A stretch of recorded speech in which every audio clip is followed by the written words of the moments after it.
Sir, good evening.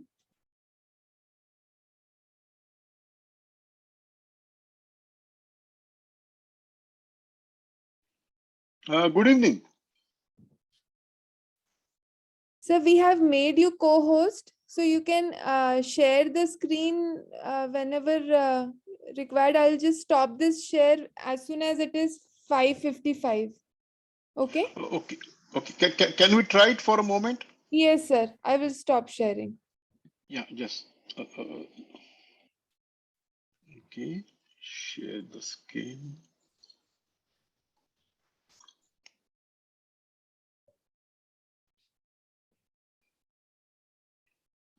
Perfect. Is it visible now? Yes, sir. It's perfect. Yeah. Yes. Thank you. Thank you, ma'am. Okay. Okay. I'll stop this now. Yeah. You can go back to your own. Yeah. Thank you.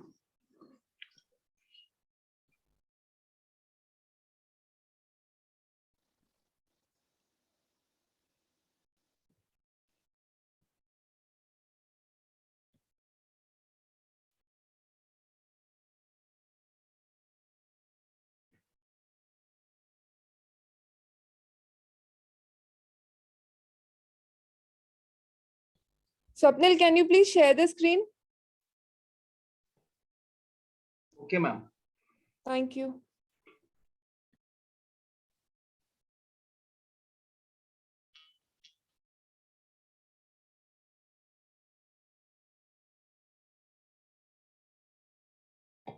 Ma'am, I'm not able to share a screen in my laptop. Recording is going on, so I cannot minimize it.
Hello. Good evening, Anand sir. Am I audible, sir? Yes, Shishirji, you're audible. Okay, ma'am. Good evening, friends. Thank you for being here. After successful our Visionary Series program, today we have a webinar with an industry stalwart in ammonia refrigeration, Mr. AnandJoshi sir with us. Today topic for our program is energy saving in industrial refrigeration plants with case study. Most of us is very well aware of Anand Joshi sir.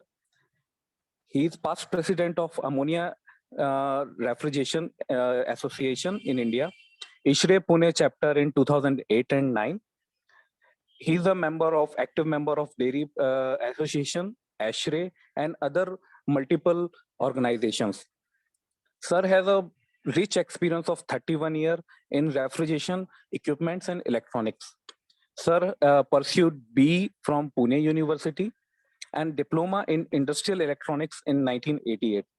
He is currently working with firm Manik Engineers. So I would like to call our Indore chapter president, Chhama Jain ma'am, for a welcome note. Over to you, ma'am. Thank you, Shishirji. Dear delegates, respected distinguished speaker, and ISHRAE members.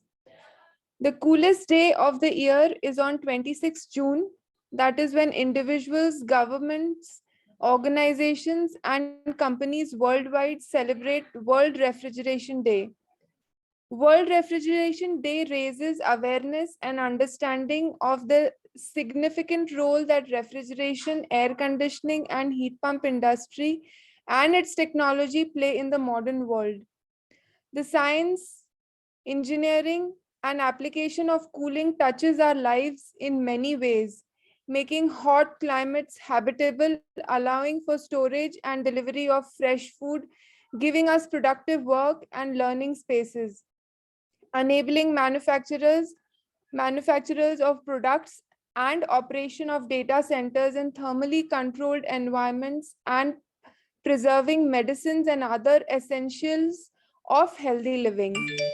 June 26th is the birth date of Lord Kelvin, after whom the absolute temperature scale is named. And on today's greatest occasion, we have one of the living legends of Indian refrigeration industry, a revolutionary businessman and a dedicated and a selfless volunteer of industry, Mr. Anand Joshi. Today, we see a lot of movements in ISHRAE, ASHRAE, and AAR societies. Mr. Anand Joshi was responsible for conducting last Comfex of industry, which he has done with a style by making it the best Comfex as well. Spread of ASHRAE chapter across India is also due to the vision of Mr. Joshi, who initiated formation of ASHRAE Pune chapter right back in 2009-10. Association of Ammonia Refrigeration is brainchild of Mr. Joshi, under whom we had united more than 100 companies and thousands of individuals together. His technical know-how is beyond introduction, and he had revolutionaries Make in India for control and valves, which was earlier dominated by costly MNCs, and his solution had given a new dimension to refrigeration industry few years back. It's an honor to have such a great industry legend among us today.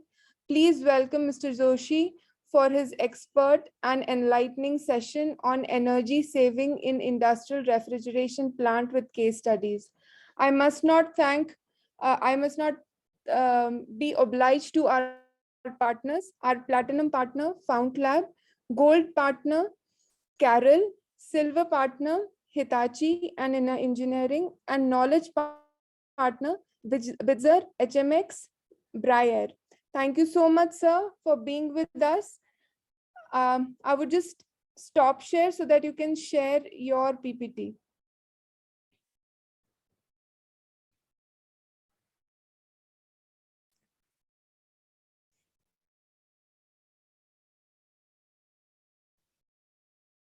Good evening, everyone. I hope I'm audible to all of Yes, you. sir. Yes, sir. Good Yes, evening. yes, Sir. yes, yes. Thank you very much, ISHRAE INDORE chapter, for inviting me to celebrate World Refrigeration Day. And with the technology, I'm able to discuss with you about this energy saving technology and everything. I'm just around 10,000 kilometers away from India, and still we are able to have this meeting. So I see the automation and the technology has really helped us to get here. And I'm very happy that ISHRAE is celebrating refrigeration, which was for quite a long time since foundation of ISHRAE, the refrigeration was missing in ISHRAE. But it's good to see that ISHRAE is now celebrating refrigeration. So once again, thank you, ISHRAE INDORE chapter, for inviting me. I'll try to cover up as much as possible in the given time. So just give me a second. Yeah. So this, and I'm especially thankful to all the ISHRAE INDORE chapter committee members who made this event possible, and the chapter partners, Fountain Lab, Carol, Hitachi, Inner, HMX, Bitzer, Breyer. Thank you all of you for supporting these activities. What is energy efficiency? Actually, when we talk about energy efficiency, it means we want to achieve the same results by using lower capacity or lower energy and lesser time. So when we talk about energy efficiency, we should know basically what we want to achieve by a refrigeration plant. We normally build a refrigeration plant to achieve temperatures for different applications like food preservation, food processing, medicines manufacturing, their bulk drugs manufacturing, even the color manufacturing, storage of food, which is below the ambient temperatures or below the human temperatures, which can be easily achieved by human being or the nature, which help us to preserve our increase the storage life of a food or a product, or which is able to generate a better like in a pharmaceutical company, you can have a better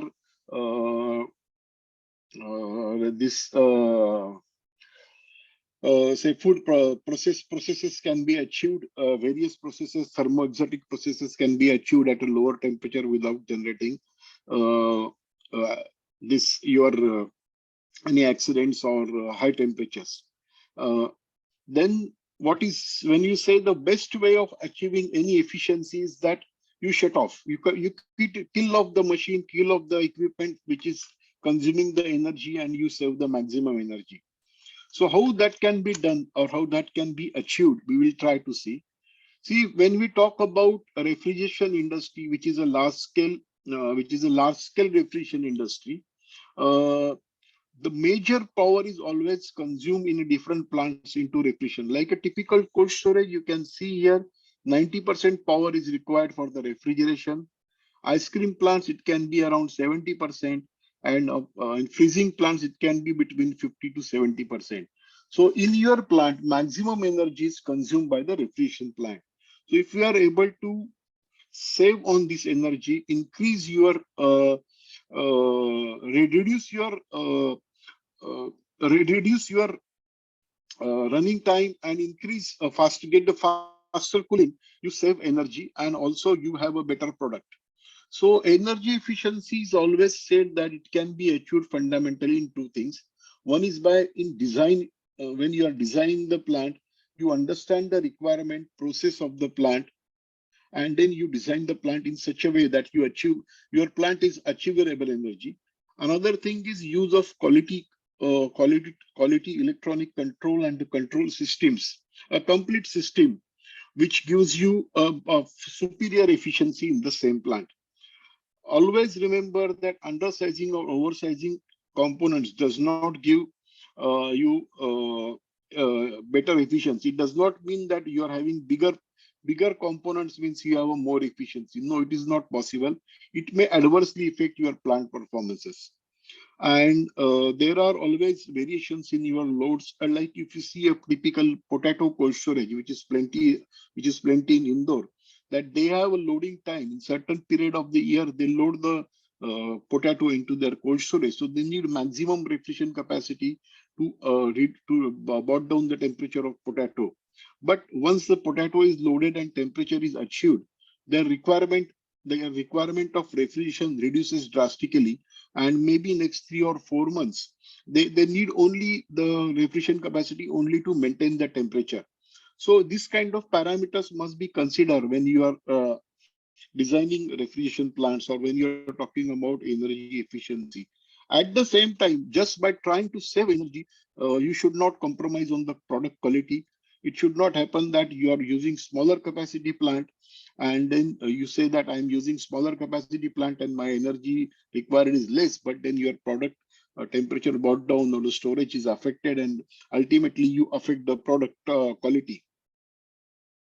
So automatic control system is one of the most critical part of this automation system when you're talking about energy. And it is said that the good control system can make marginally designed plant better, whereas a poor control system can make your plant perform worst. It means that if you have a good automatic control system, efficient and more as designed as per the availability of the manpower and requirement, then we can have a better efficient plant.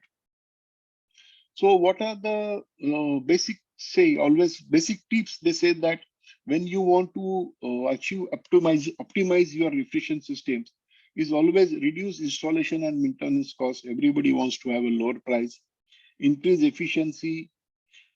What is missing? Always people talk about these 2 points regularly, but what is missing is about ensuring the product or the food safety. It means that when I'm freezing the plant and my like I have a plate freezer and my seafood is to be frozen in 90 minutes. Just to reduce the energy, I have a smaller capacity refrigeration plant, and instead of 90 minutes, I am freezing it in 120 minutes. Then my food quality is going to deteriorate. I may not get the same value for my product if it is frozen in time more than it is required. So food quality, food safety is very, very important when you are designing a refrigeration plant.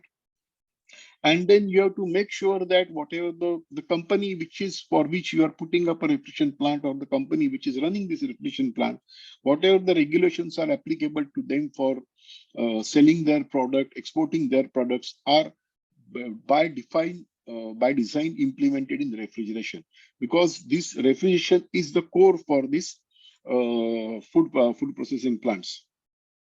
And of course, going to the climate-friendly refrigerants, if you go from the initial stage itself, then it is always better. Advantage is that your plant life is longer. You don't have to replace the plant just because there is a change in the refrigerant.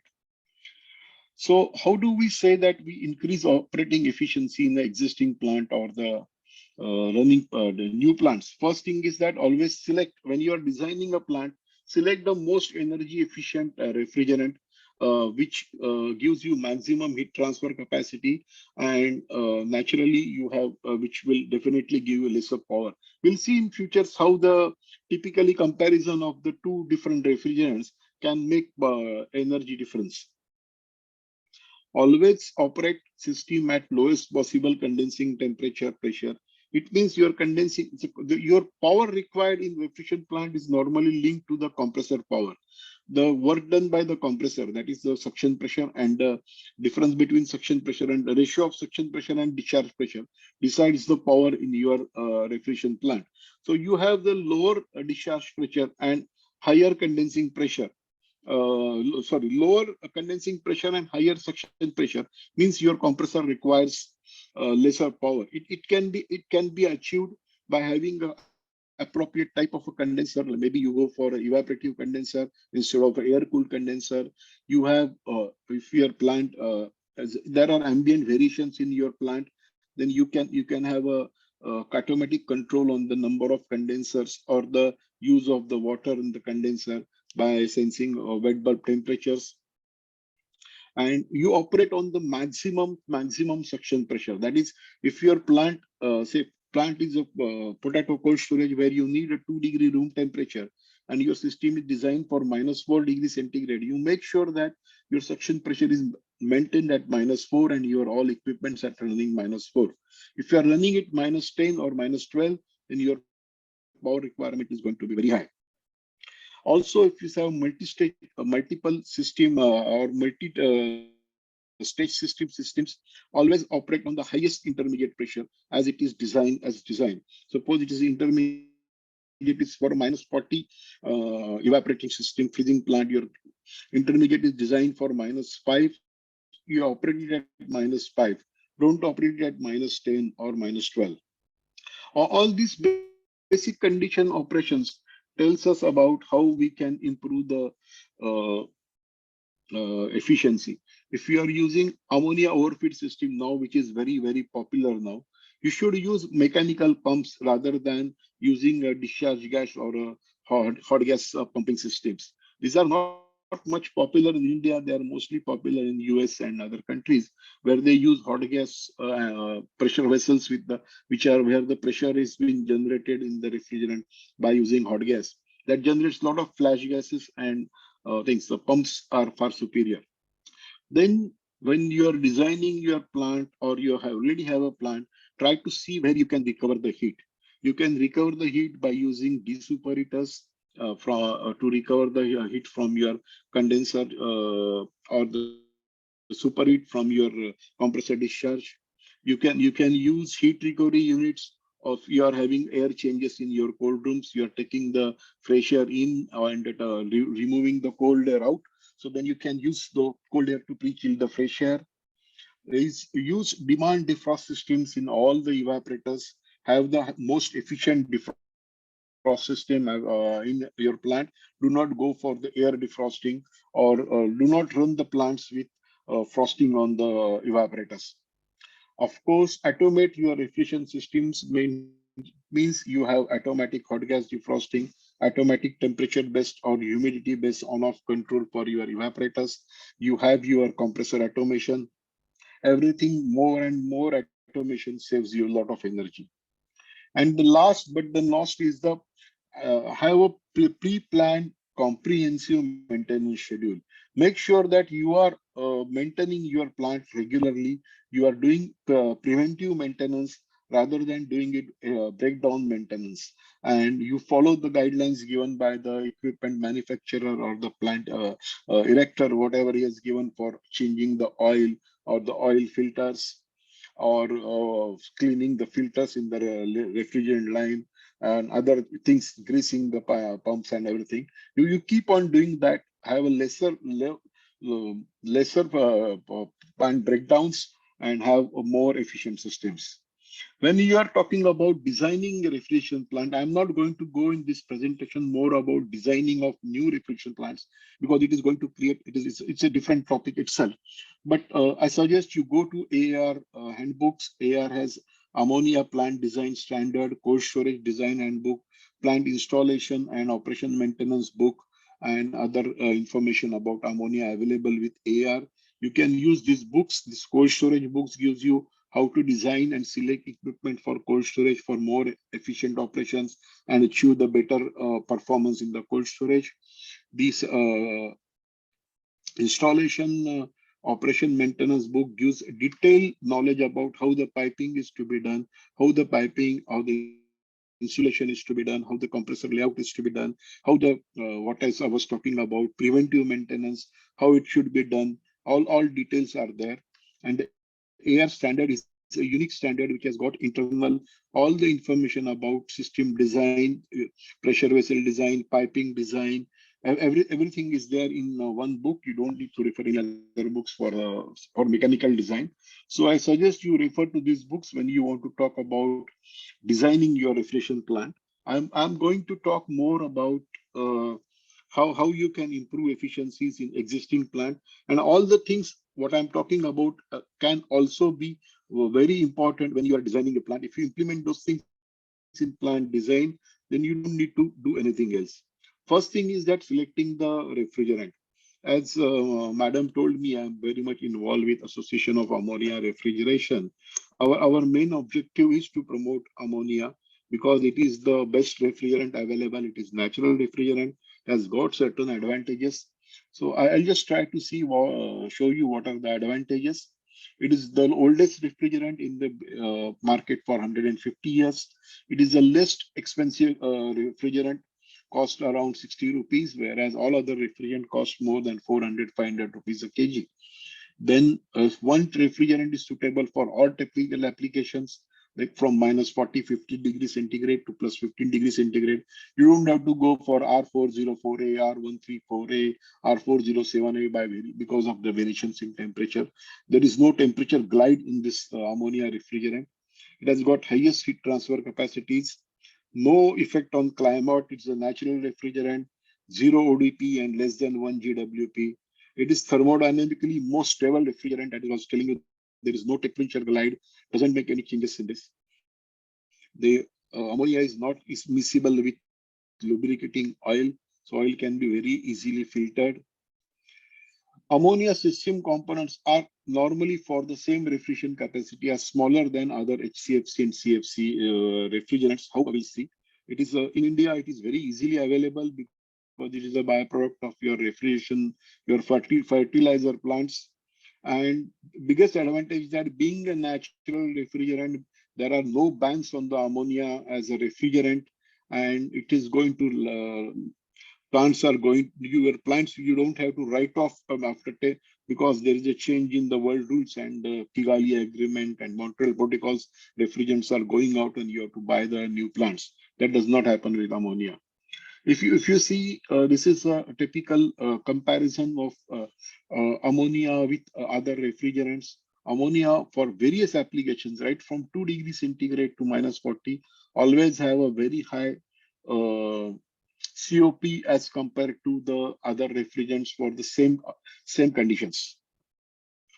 And ammonia has the highest latent heat other than water is compared to any other refrigeration. There always has been myth has been propagated by many people about HFC 134A, which says that because it has got a lesser discharge pressure or lesser discharge temperature, it requires less power. That is totally wrong. If you see the HFC 134A has got a latent heat of 195.52 kg per kg, whereas ammonia is 1247.85. So what it indicates that you have to circulate lot more of R134A in the system to get the same heat transfer effect as compared to ammonia. So your discharge pressure does not decide the energy or the power required. It is the refrigerant capacity or the ability to deliver the refrigerant heat by the refrigerant decides your power requirement. These are some of the case studies when I'm talking about, since we are talking about energy saving, these are very specifically actual case studies. if we have a say -3 evaporating or +2 degree room temperature, 2,500 metric ton fruits and vegetables store, and a similar store if it is built with R134A air-cooled systems and ammonia water-cooled systems, we can see where easily the ammonia requires 40% power less as compared to R404A air-cooled systems, provided you are giving the same refrigeration capacity and same refrigeration effect. In case of a freezing applications, you're going for a -40 +40 system, and air-cooled, it's going for a -40 +52. To get the same refrigeration effect, you need to use at least almost 3 times the power of ammonia refrigeration. So if you select the correct refrigeration, you do lot of energy saving. Selecting a proper refrigerant is very important for the energy saving. When you are talking about ammonia, there is certain quality of ammonia is required to maintain. We say that 99.95% pure ammonia must be maintained, because then this efficient temperature chart based on which we are designing the ammonia refrigeration system holds good. If the purity of ammonia is not maintained, then we may not have the refrigeration capacity or the temperatures corresponding to the pressures as given into the charts. Now in ammonia refrigeration system, normally 3 types of refrigeration systems are used. One is a direct expansion system, another is gravity feed system, and liquid overfeed system. We'll briefly try to see what are the best energy saving options are available into this. But before I go into that, I want to insist on one thing, that when you are having all the plants, ammonia plants, are using walls. You are using walls for opening, closing, or your lines for isolating systems. So whenever you are having a plant, and normally the walls are available in straight and angle type. So if you have a bend requirement and there is a wall, I always recommend you try to use maximum angle type walls. The advantage of angle type wall is that angle type wall has got a higher KV factor for the similar size of the straight wall. It means that for similar size, the angle type wall will have a lesser pressure drop. So this overall the total as in bigger plants, particularly F&B plants, number of walls are very high. So this really makes a lot of difference in your energy efficiency. In direct expansion systems, conventionally, we used to use thermostatic expansion walls. Thermostatic expansion walls has some issues, like oil is not miscible in ammonia. So if oil comes into the evaporator, the expansion wall was not able to perform well. Then the second issue was related to more to the superheat on which it is used to work. It is used to work on a 5-degree superheat or 10 degree Fahrenheit superheat, because of which lot of area in the evaporator was left for superheating or letting the gas go to the system. So evaporator was not fully utilized, or you have to go for a bigger evaporator. So this was inefficient system, and that's why this system actually was for few years it was not in, nobody was building it. But now with the advent of the electronic expansion wall or motorized expansion walls, pulse operated walls, you can operate the same system at lower superheat, and since your superheat is much smaller, you can get more efficient systems. And also we have lesser quantity of ammonia into the system, so its low charge systems are becoming more popular. The disadvantage of this system is that you cannot build big systems with this. You need to have multiple smaller units. Then the next system, which is very popular in India, is a gravity feed system or a natural circulation system. In a natural circulation system, ammonia is circulated by the pressure difference. Normally, we have high pressure ammonia in the receiver, and from the high pressure ammonia is circulated into the evaporators. And at the evaporator, we have an expansion wall in which the liquid expansion wall and expansion wall, where the pressure drop takes place to achieve the desired temperature. And again, the gas comes to the compressor by gravity. These systems are and still are very popular in India, and there is a lot of energy efficiency is possible If it is properly implemented and run, we can have a very good efficient systems. Typically from 50 TR to 150 TR refrigeration plants, these systems are still used. What we need to do is have a very accurate control of ammonia flooding into the evaporator, so that we use maximum portion of evaporator for heat transfer, and then we have a well filtration of liquid and evaporator, so that only gas goes to the compressor and there is no liquid coming to the compressor.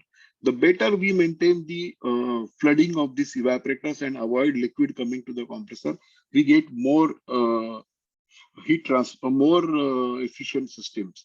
So in this is a very critical part in a gravity fed system, that you have a very good evaporators flooded.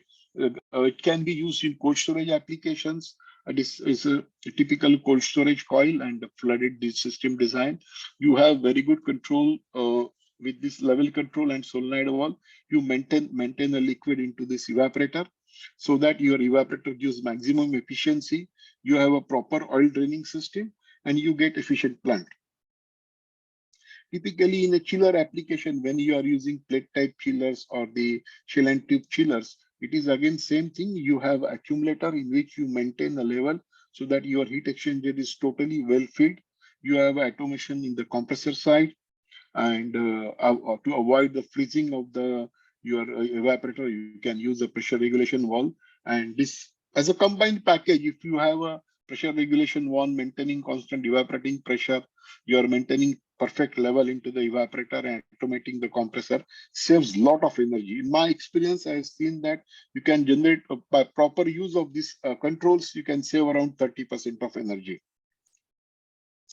These are some of the applications of this plate type chillers. You can see plate type heat exchangers, plate type heat exchangers with U-tube accumulators or shell and tube chillers.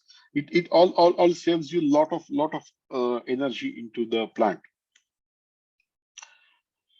Then ammonia liquid overfeed system or ammonia pump circulated system is the next one, or the new, very popular in last 15 to 20 years.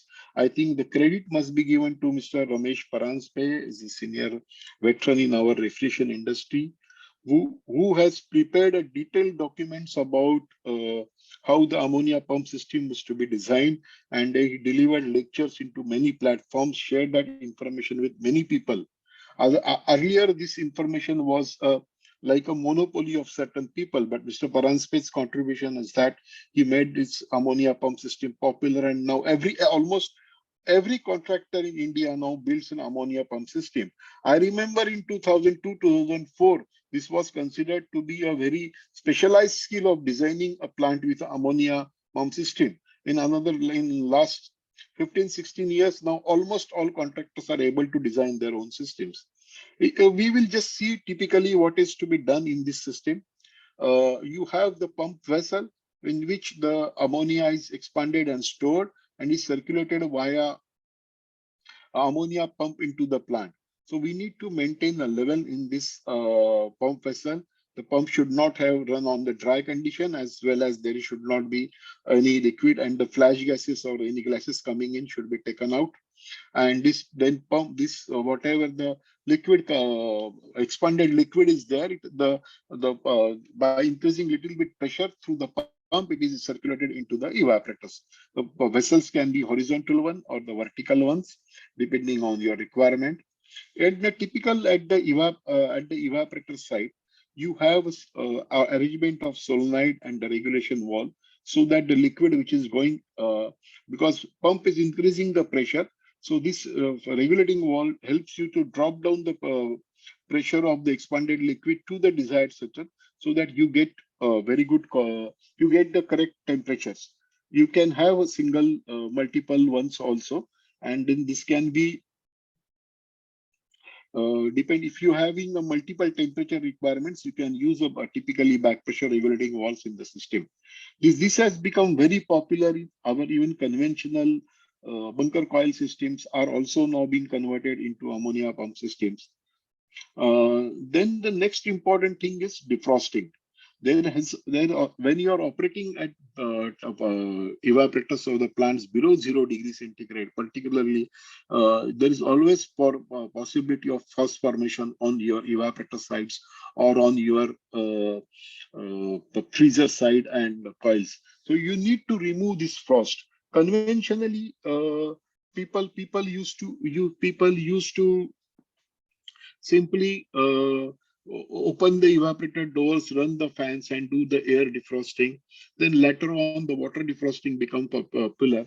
But water defrosting, the disadvantage was that you are uh, running quantity of water requirement was very high, and it was around 40-45 minutes or maybe 1 hour of that. Then the electrical defrosting came. Electric defrosting is in which the electrical heaters are immersed with the evaporator side, and then you heat those evaporator from outlet side. It has got a certain disadvantage such that you are wasting electrical energy. High value of electrical energy is required for the defrosting. Then there is a lot of failures of those heaters, which is very difficult, and when to replace those heaters. And there is the oil removal is very difficult when there is when you are heating the evaporator from the outside. Also, it requires a lot of uh, time required to melt all the frost under this. And also it generates a possibility of hydraulic shocks and electric shocks if the heater insulation fails. And then so the best one now is the hot gas defrosting. Hot gas defrosting, it means that we have a hot gas which is a discharge gas, high temperature gas going from compressor discharge to condenser, which can be partially diverted and used to defrost the evaporators. So what we say is that this hot gas is available free in our system, and we can rotate it through our evaporators to achieve defrosting. What its disadvantage is that it has to have a high level of control automation requirement, and an improper design or improper implementation may lead into the hydraulic or the liquid hammering of the things, liquid probability. So proper designing and implementation is very important, but it is the most effective one. Typically, if you need 1 hour with the water defrosting or 4 to 5 hours with off-cycle defrosting, hot gas defrosting with the same evaporator can be done in just 10 to 15 minutes. This is typical drawings of the hot gas defrosting. So whether we are having a natural or gravity-fed system or a pump overfed system, we can have the hot gas defrosting. This is a video in which the hot gas defrosting was implemented in an existing plant, and you can very easily see that this whole coil and was filled with moisture, and I'll try to get it in the lesser time because our time is limited. So when the hot gas is being injected, you can see that the frost started removing, and then frost has been a total within 5 minutes. If you see of this video, the frost is totally removed. Now, if you see, the evaporator is totally clean. So this kind of things can be achieved in 5 minutes rather than running it onto your existing water defrosting, which takes 45 minutes. It saves a lot of energy. You are using energy from your refrigeration plant, which is free. No need of external water pumping, no need of external electrical heating. So if you implement hot gas defrosting right from your design, you save lot into your plant operations. If you implement in your existing plant, you save a lot. Then another most important thing is the air.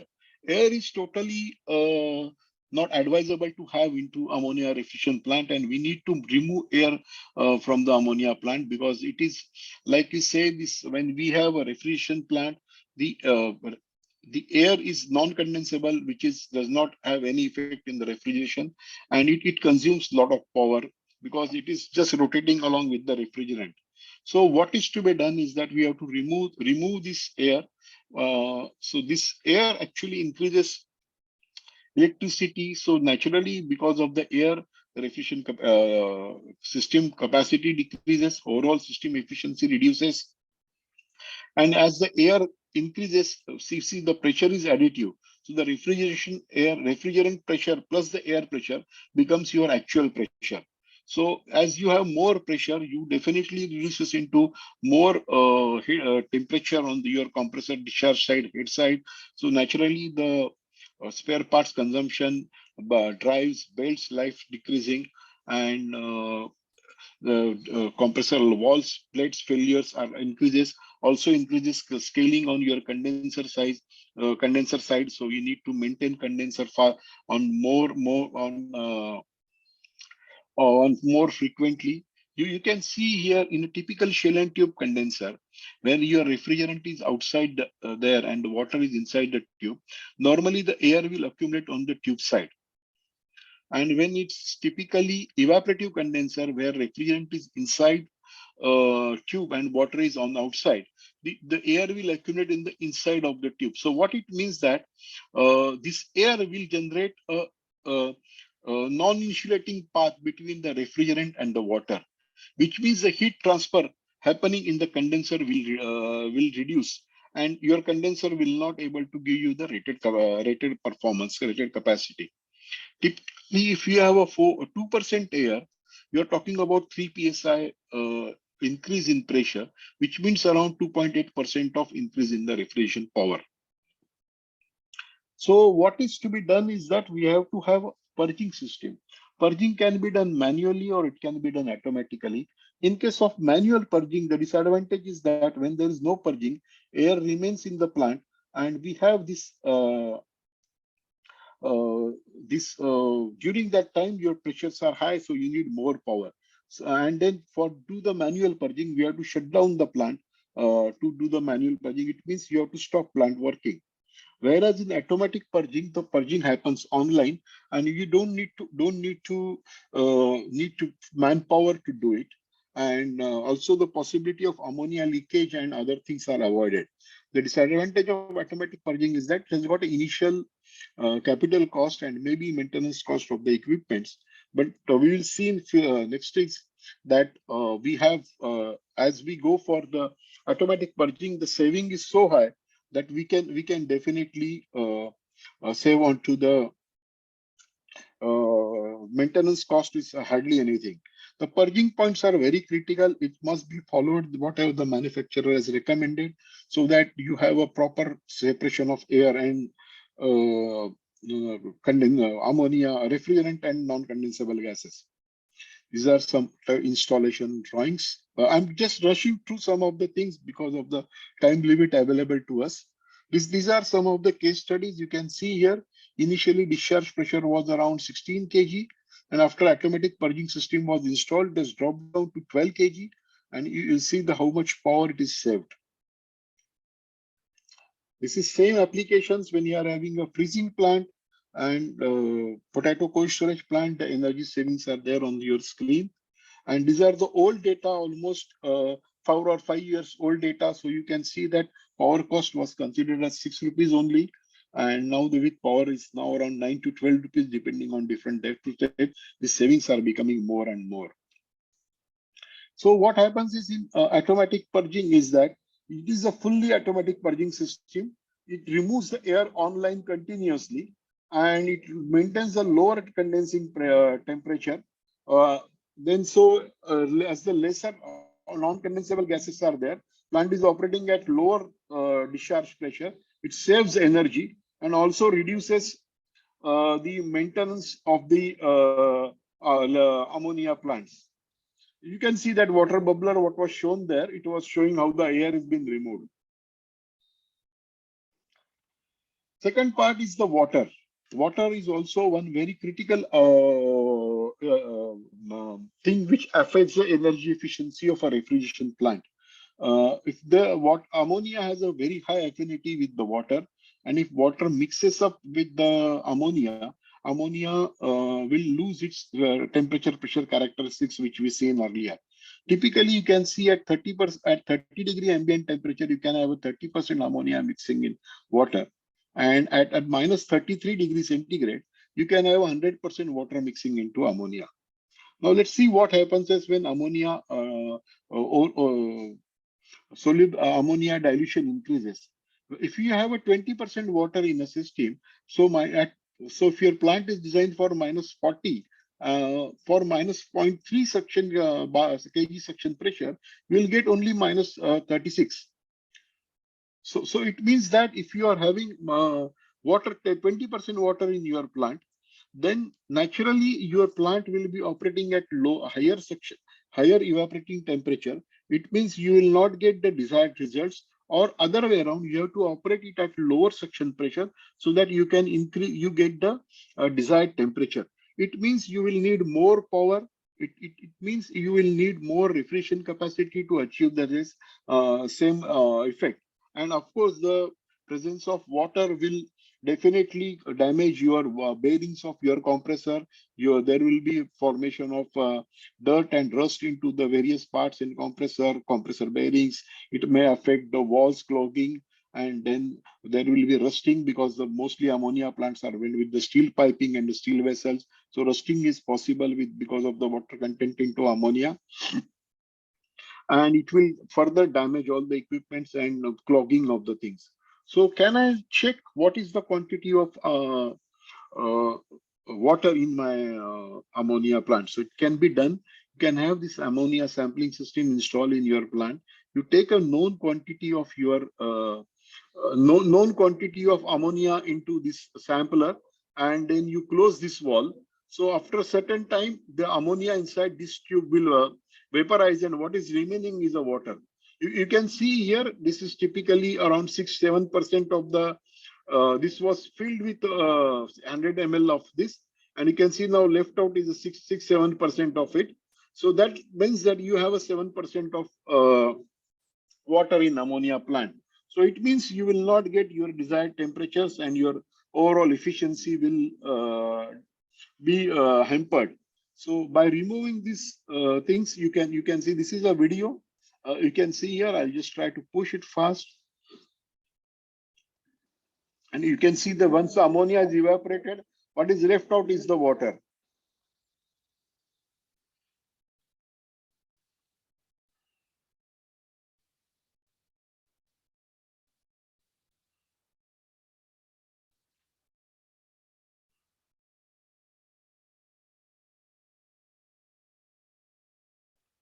So you can remove this water by using ammonia dehydration or ammonia purification system. It runs online continuously. It can be installed in existing plants or the new plants, and it saves a lot of energy. This is a typical demonstration how in the plant this has been removed. You can see how the oil and water has been separated and removed from the running plant. This is a plant with almost running at minus 48 degrees centigrade evaporating temperature and a refrigeration capacity of 900 kilowatt. So you can see that they are draining the one bucket is already drained, and they are draining more. So this has been once you drain this all the oil and other things, naturally it saves it makes your ammonia pure, and you are able to achieve more energy efficiency. I'm sorry, I'm just running a little bit onto the things because there are too many things to talk about, and we have a limited time available. So typically, if you see we have a two-stage systems. We have a high-stage booster combination. The water will accumulate on the low side. So you'll have again, I'm saying these are old costings around 4-5 years back. You have a heavy saving just by removing this water. Next part, it comes to more on the electronic side. I'm initially what I talked more about the mechanical parts of the electromechanical items. In the electronically, compressor automation is one of the most important thing, which is being totally neglected into refrigeration industry, particularly F&B industry. We still let the operator decide the plant, but if you are able to operate the ammonia plant on our desired suction pressure conditions, we can save a lot of energy. It can be achieved by dedicated independently controlled systems. We can do it by using PLC systems. of course, you can have, once you have a PLC systems, you can have a more in-depth knowledge and automation information available. A complete plant can be monitored and checked onto the PLC systems. This is a typical plant. Now, this one is I'm showing is a CO2 transcritical cold storage system operating at minus 25 degrees centigrade. So simply this, if you are using a single stage compressor, you can save a lot just by automating your existing compressor, because your operator was operating at a lower, different temperatures than design conditions. You can save a lot. Another option is, of course, when you're talking about energy saving, the variable frequency drives is one very important device which can help us to save a lot of energy. It firstly is because of the soft start function available in VFDs, it saves a lot of energy. Initial starting torque and current is reduced. Then, as it is fundamentally, what is variable frequency drive is that your compressor RPM is related to the frequency of this. You can see that 120 F upon PP is the number of poles and F is the frequency. So as you change the frequency, your compressor RPM will change, and you can have a smoother compressor capacity control. What you need to do when you are implementing VFD, make sure that compressor has ability to run into the frequency. Like you are using a piston compressor, typical piston compressors available in India, they have a maximum speed of 1000 RPM and minimum speed is limited to 400 or 500 RPM, because their oil pumps are connected to the compressor shaft. So if you go below 500 RPM, oil pump will not develop the necessary oil pressure and your compressor will seize. So you make sure that you're having a VFD running into the compressor designs, compressor manufacturers recommended things. Make sure that your oil supplies, lubrication oil supplies maintained. Just by trying to save energy onto the compressor side, do not underrun it on the lower RPM and damage your compressors. Another important part is the harmonics. Harmonics are generated when the variable frequency drive is nothing but a conversion of alternating power to direct current power, DC power, and then DC is again converted to AC by using basically inverters or switch mode power, so switching on and off the high power devices. So when these power devices are switched on and off, they generate more the square waves, and which generates a lot of harmonics. So those harmonics, if they are present, they are not desirable for your overall power supply system. Your power factor will go down. Your electrical devices will damage, or it will create more power consumption, and it also affects your other electronic devices, electrical devices connected on the same power line. So make sure that you are using proper harmonic filters when you are using frequency drives. Make sure that your cables are suitable for the variable frequency drive applications. Nowadays, separate cables are available for VFD applications, so that you have individual earthing available for individual phase, and so harmonics can be suppressed.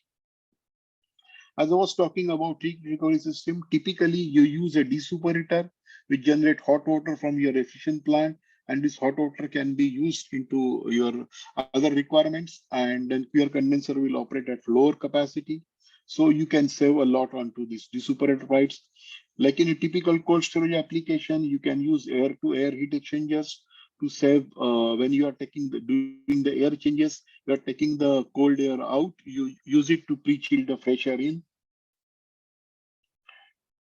Most important thing in energy efficiency is calibration. Now, calibration, many people neglect it and they do not understand what is calibration, and they do not look for the calibration considered as an important part, and they do not understand that calibration is linked to your energy efficiency. It is mainly due to, if your instrument or is not properly calibrated, it means you will be operating plant at wrong or undesired conditions, and then you will be ending up in lot of energy consumption than required. So you just see, this is I have taken this personally photograph in one of the plant when I found out its pressure gauge, which was installed on the receiver, was stuck up at 10 kg, even it is removed from the plant operation, no connection, it's open to the atmosphere. So you make sure that your instruments are calibrated regularly. So that's the basically about the I was talking about various things we can do for energy saving. I'll try to go through quickly about how some case studies, what energy saving can be achieved. The first one is about a grape pre-cooling unit where R22 blaze plant was converted into ammonia. The initial capacity was having 1,000 metric ton 3 cold storage chambers and 100 metric ton 1 pre-cooling one cold storage and 5 metric ton one pre-cooling unit for grapes. And they required total power required was around 102 kilowatts. And now the problems which were faced by customer was they are not able to get the results as desired by them, and their temperature and humidity required. Particularly, you must know that in grapes you need very high humidity. They need 95% humidity, where they were able to achieve only 85% humidity. And overall, the plant was not giving the results. So the grape quality was deteriorating. They were not able to process the grapes as their capacity, they have having larger or higher, longer running times for the pre-cooling units. And overall efficiency was very inefficient, the plant. So you can see for 6 years, customers was running the plant and he has got a higher rate of rejection. Capacity was only one batch he was able to achieve, and overall plant was totally inoperative, inefficient, and customer was bleeding money. So what is been done is that we have decided to convert this into going for ammonia, and customer also wanted to increase the capacity. So pre-cooling units, instead of one, they were added to 3 numbers. 3 cold storages of 1,000 metric tons were there. We changed. What we have done is that we have gone for evaporative condensers. We have gone instead of using the air-cooled ones, we changed the compressors to piston type. Evaporators, we used stainless steel evaporators. Ammonia recirculation system was used, and the first charge was 1 ton of ammonia. The results achieved were 0 degree in 95% RH. Pre-cooling time was reduced from 24 hours to 8 hours. So each pre-cooler, they were able to generate, they were able to get 2 batches from each pre-cooler. And total power, in spite of increasing the pre-cooling units and getting the temperatures, was limited to 81 kilowatts. So we were able to see from 153 kilowatts inefficient system to 81 kilowatts. Well, that was the net power saving. So you can see how much was the total energy saving achieved. And in here, we are not calculating the energy saving which is generated by the additional additional processing capacity.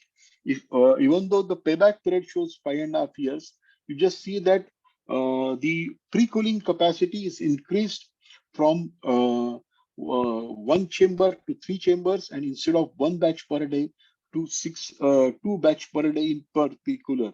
So we have added 5 more batches at the lower power consumption. So that's a huge energy saving. This modification has been implemented since 2017, and customer is very happy. They are all very well running it. Then another one is the energy saving in the ice cream plant. They have a 10 metric ton ice cream manufacturing capacity, and they were using piston compressors, 2-stage machines, and their design was to have 3 5-1, 2-1, and 4-2 systems, and 1 5-1 standby condition system. Gravity feed system was there. Now customer wanted to study their plant, find out their problems, and implemented energy efficiency, improve the plant safety, and overall investment they wanted to make it less than a year. And all the equipments must be easy to operate because they were located in a remote plant. Having a higher grade operators were not possible to get them. So what problems were observed is that the chilled rooms and cooler rooms, they are not able to achieve their temperatures. That desired temperatures were not achieved. Compressor, including the standby compressor, was continuously running at full load, and still they are not able to maintain the desired temperature, or the pressure was not, the suction pressure was much lower than actually the desired design condition should have been. And then they are having a very high discharge pressure. And again, the room's temperatures were not there. Units were getting heavily frosted, and room temperature, instead of -25, they were able to get only -14. Then defrosting system was manual and not able to defrost properly. There are always accumulation of oil into the coils and CUs, and ammonia leakage was there into the plant. Safety was absolutely not there. There was most of the safety systems were manually bypassed and was manually run by the plant. There was no liquid feeding or properly happening into the coils, because of which the running times were very high, and the operators were keep on running from one place to another just to keep the plant running. See, typically in compressor, the pressure switches were not connected. The safeties were totally bypassed. Discharge pressure was very, very high. Chiller room temperatures were not able to -25, and not -14 was only achieved. Defrosting time was 1.5 hours. And when defrosting was done manually, room temperature was increased from -14 to -3 or -20 centigrade. You can find out there's a lot of fog formation inside the room. There was heavy humidity. The oils were filled with the coils were filled with the oil. This all filters, chokes, and controls were totally blocked. Plant operation was totally manual. The compressor was running at -1 kg pressure instead at -35. Room temperature was -34. If you see it, you can see that this was a heavy difference. If you are operating at -14-degree room temperature, your suction temperature should not be more than -19 or -20 degrees centigrade. Total plant was, operators were running around from one place to another. Oil removal was very difficult. So lot of things issues were there, and compressors, leakages, safety valves were not working. So what we have done is we have replaced the safety valves. We have recalibrated the compressor cutouts. We have made the compressor automation system so that operate the compressor. We put up an automatic air purger system and automatic hot gas defrosting system.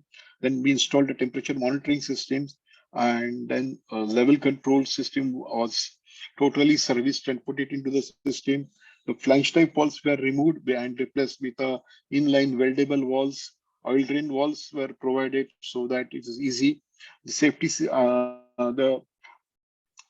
there was a mine trap alarm system installed so that you have a better overall system efficiency, and also the improve the things.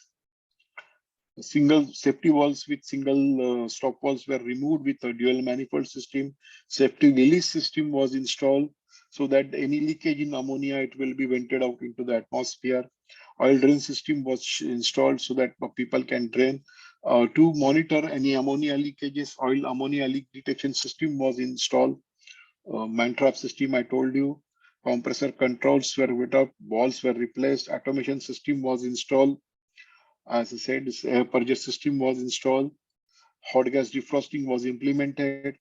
Automatic online monitoring system with a mobile application was installed. Ammonia purification system was installed. So what has happened here is that the discharge pressure dropped down to 160 psi from 220 psi.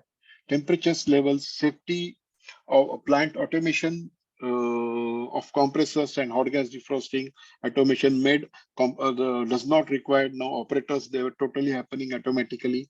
So compressors were operating at higher suction pressure, and still you are getting the temperature. During the defrost time was reduced to 15 minutes instead of 45 to 1 hour. The initial increase in the room temperature was, instead of 10 degree, it was observed only 2 degrees centigrade now. And cold storages were able to get -25 instead of minus 14 degrees centigrade, and evaporating temperature was remaining at minus 30. So suction pressure increased from minus 0.1 to plus 0.2 bar. Discharge pressure reduced to 12 kg from 16 kg. So overall, operator's interference in system was totally reduced, and bypass compressor now was not required to run. So standby compressor, so it saved a lot of energy, and say 25% energy saving was done. Safety has increased. Overall plant safety was increased. That was a major issue because they were having a lot of pressure from the safety inspectors to implement plant safeties, reduce ammonia leakages, and have a better efficient system. Overall, there was no humidity inside the room. The freezing time reduced by 25%. Automatic level control system and oil removal system helped to have a better efficient system. Online data logging system was there, as I told you, and overall system come out with a very efficient results. So typically with the purger itself, you are able to save a lot. Then there was overall total investment was of around 33 lakh rupees, which has come out in 6 months time. So it saves a lot of energy efficiency. You are able to improve the cycle life of the refrigeration plant, reduce the carbon emission, and save a lot of energy. I think my time is up, right, ma'am? Hello. Yes, sir, but we would like you to finish your presentation. It is all right. It will take another 10 to 15 minutes. Yeah, it is okay, sir. If we can finish it, no issues at all. Yeah, no problem. I'll continue. Yeah.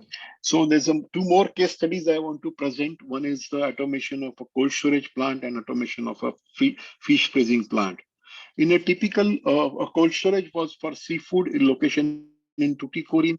The capacity was 350 metric ton per chamber. Two chambers were there. They needed minus 20 room temperature. Liquid overfeed system was there. They're running at 100 HP motor, evaporative condenser. The problems were that they're not able to get temperature lower than minus 16 degree temperature. The overall discharge pressure was around 15 kg.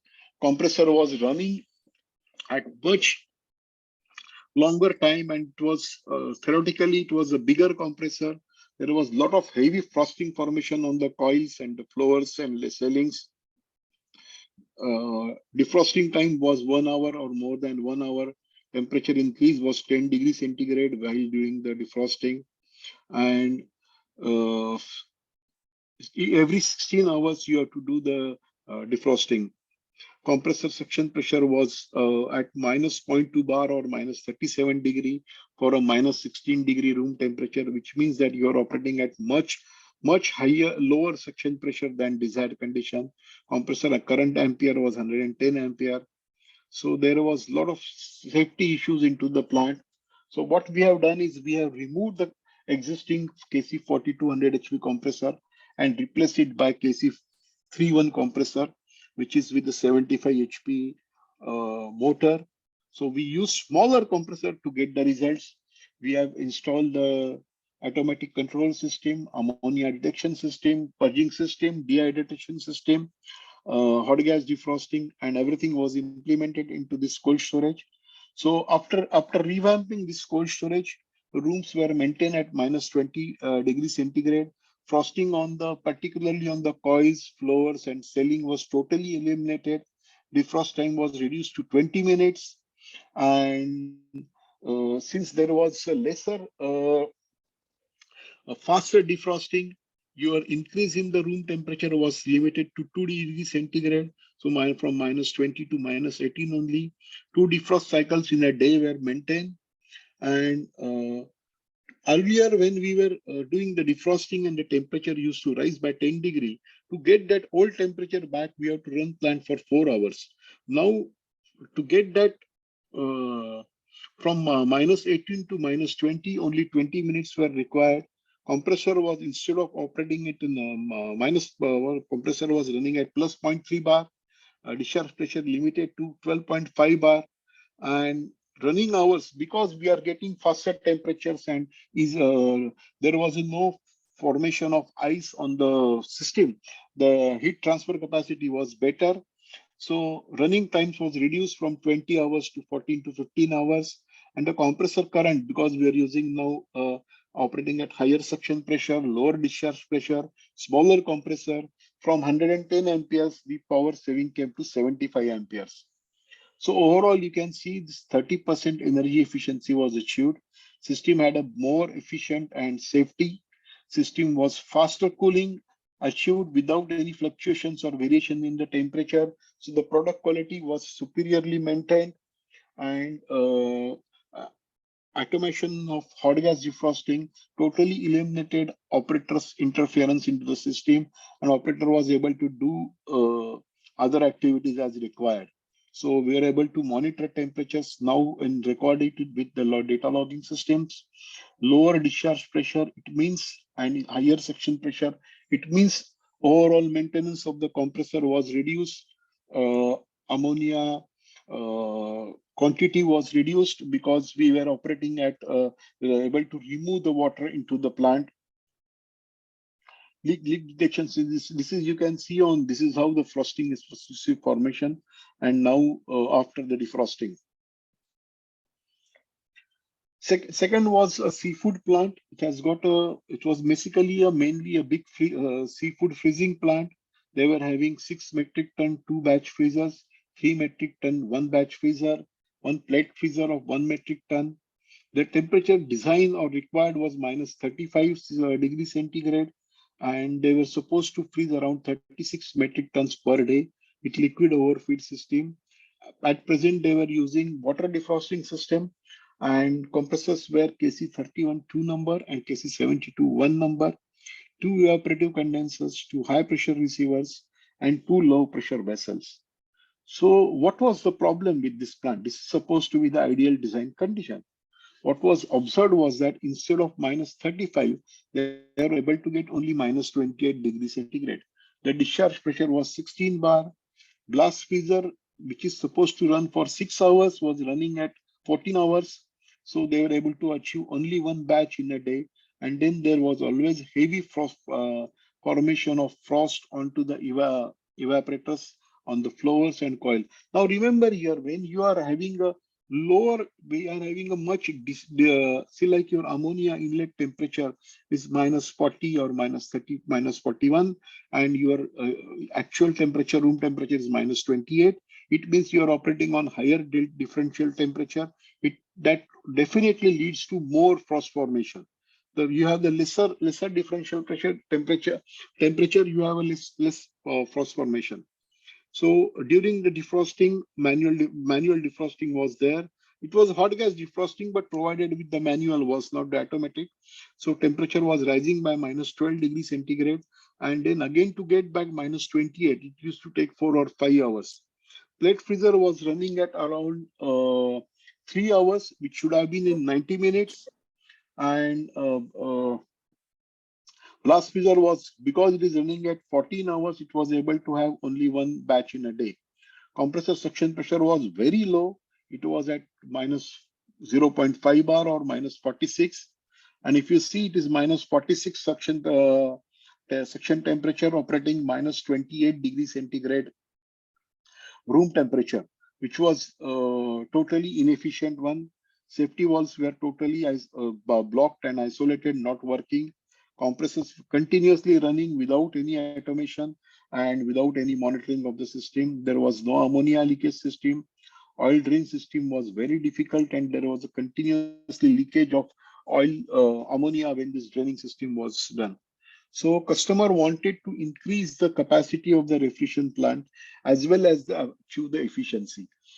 So what has been done here is that 1 KC31 compressor was removed and 1 KC72 compressor was added. One additional plate freezer of 1 metric ton was added. Piping and pressure vessel connections were totally replaced. Compressor automation system was installed. Ammonia leak detection system was installed. ammonia air purger and ammonia dehydrator was installed. Hot gas defrosting was converted from manual to automatic one for the blast freezers and plate freezers. A safety system was increased and a monitoring system was increased. The results were that we are able to achieve now minus 35 air temperature in the blast freezer. So frosting and icing on the particularly floors, trays, ceilings were eliminated. Defrost time was around 20 to 22 minutes.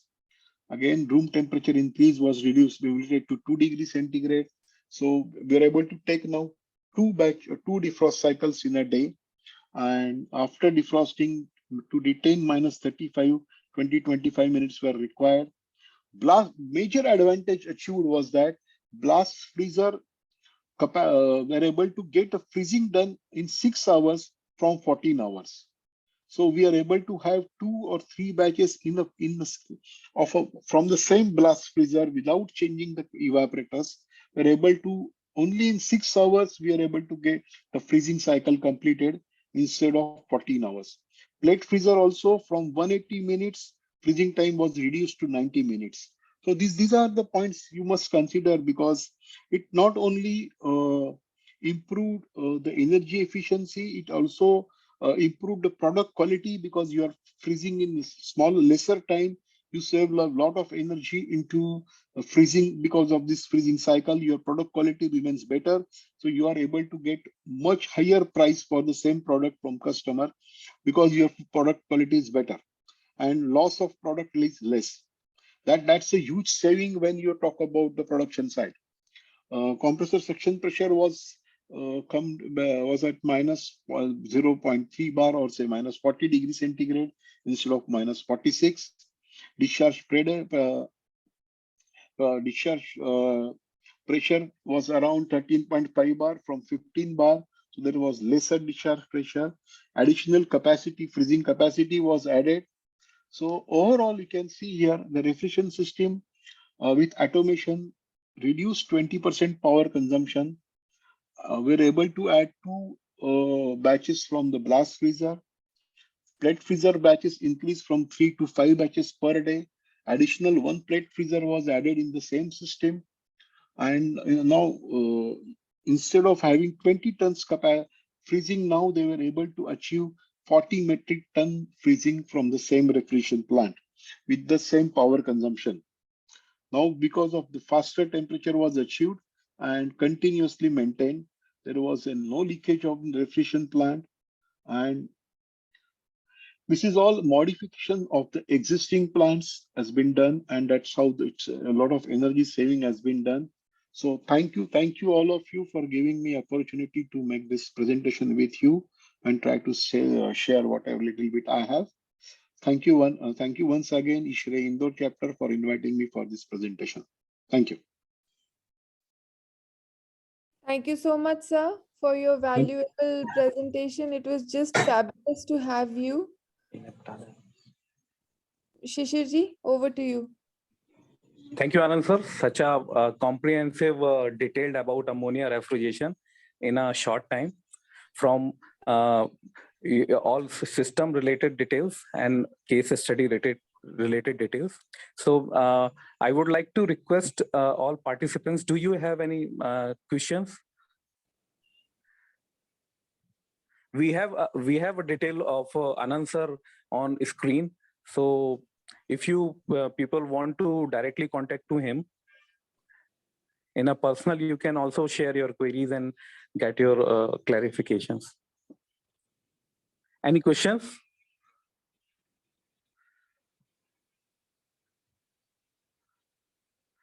So I think it's time to wrap up the session. I would like to invite Shama Jain ma'am for a vote of thanks. Ma'am, over to you. Thank you, Shishirji.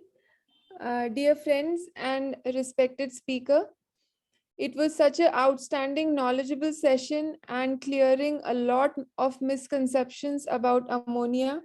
We have learned today how this system can be made super successful by having proper valves and controlling Case studies have shown that in what depth the work is being done for efficiency enhancement. We are overwhelmed with your session and wish to have a detailed workshop, sir, for benefit of our members. Thanks a lot again by enlightening us from 10,000 kilometers away. Thank you so much, sir.